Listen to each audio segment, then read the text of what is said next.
Мир вам, дорогие друзья! Рад вас приветствовать на канале Япония со всех сторон.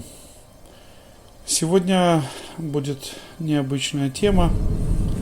Теме 13 лет. Это землетрясение, которое потрясло Японию в 2011 году, когда взорвался ядерный реактор. 3 реактора взорвалось в городе Фукусима. Сегодня мы были в месте, где был когда-то город. Сейчас там музей стоит всех этих событий. Вы знаете, я был уже здесь в 2016 году. Мы уже были в этой зоне отчуждения, где люди не живут, где радиация, где ходили в таких скафандрах работники, которые очищали землю. И сегодня мы поехали туда, в этот музей. В одном моменте на дороге я спросил, почему здесь нет людей. Мне сказали, что эта территория оставленная, люди выехали отсюда. Друзья, брошенные дома с имуществом, магазины, супермаркеты, все вот так вот стоит. И товары все на месте стоят. Никто не мародерствует, никто ничего не крадет, не ворует. Мертвая такая зона.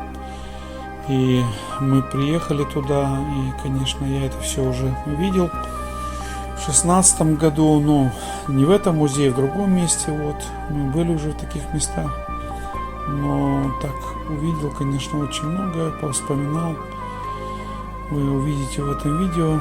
Я многое чего снял, с видео смонтировал здесь, и фотографии. Так я размышляю, что в Украине сейчас тоже такое цунами пришло, как раз 2 года ровно назад, которое называется война. И тоже такие разрушения и бедствия. Знаете, такой очень сильный параллель. Что интересно, что на месте этого разрушенного города вы увидите пустые площадки, новые здания, строения. Японцы очень дружные и очень такие обязательные люди. Они не только понастраивали на этом месте очень много новых зданий за 13 лет. Но это все на видео можно увидеть. Вот где стоит этот музей, там были раньше поселения, и цунами это все снесло, просто истребило этот город. Но сегодня там есть очень много интересных зданий, которые уже построены заново. И это, конечно, радует. Просто проводишь параллель между Чернобыльской зоной, в которой только дикие животные появились, никто ничего не делал. Мало того, что я узнал, что существуют уже технологии, как радиационную землю, которую они собирают, такие большие пакеты. Вы увидите, там даже в музее есть такой огромный пакет. Вот, и они, такие могильники, скажем так, стоят. Вот, они их герметически закрыли, но они там стоят на этой территории. Они сегодня научились как-то ее перерабатывать, чтобы очищать ее.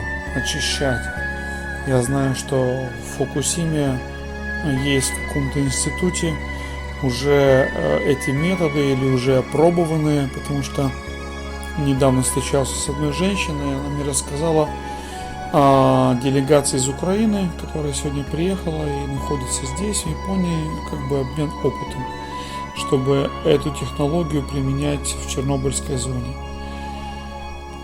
Конечно, фотографии тяжелые, очень схожи на нашу войну, только здесь источник стихийное бедствие, у нас источник одержимый человек, который не видит ничего, не любит святого и чистого.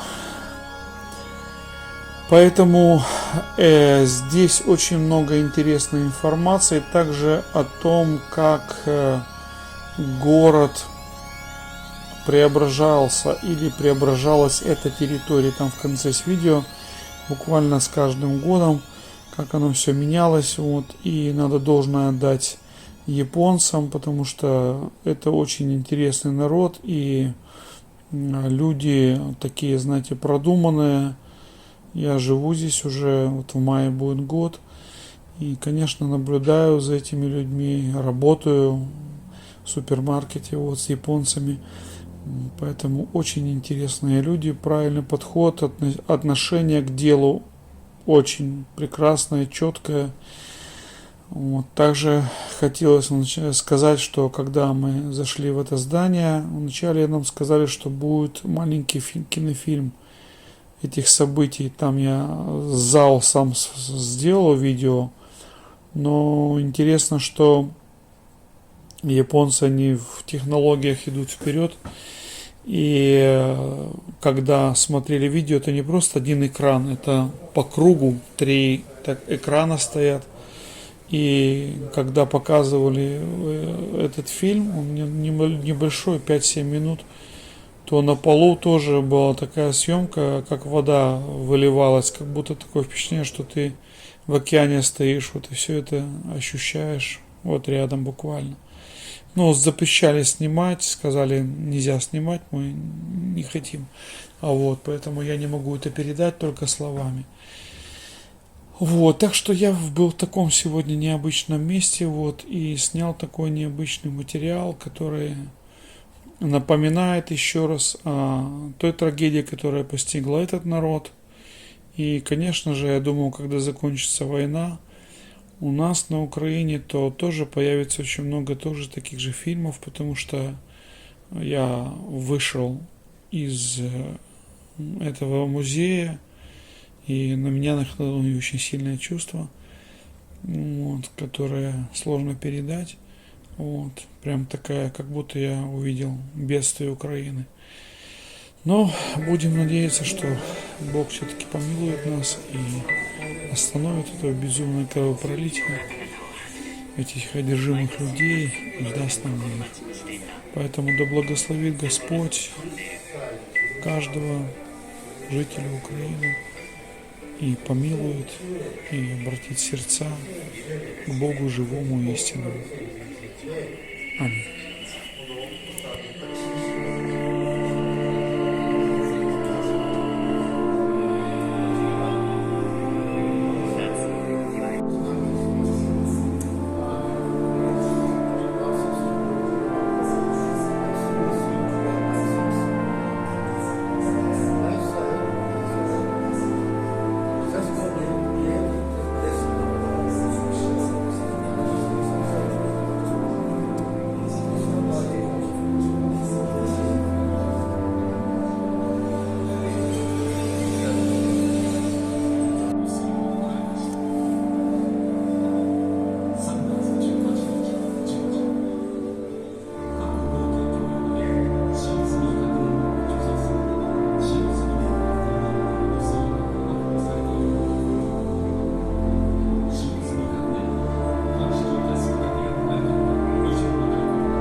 Друзья, если вам понравилось мое видео, моя работа, прошу вас подписаться на мой канал, прошу вас поставить лайк, нажать на колокольчик, тем самым вы поможете распространять такие видео, чтобы их могло смотреть большее количество людей. Благодарю вас, да поможет нам всем Бог.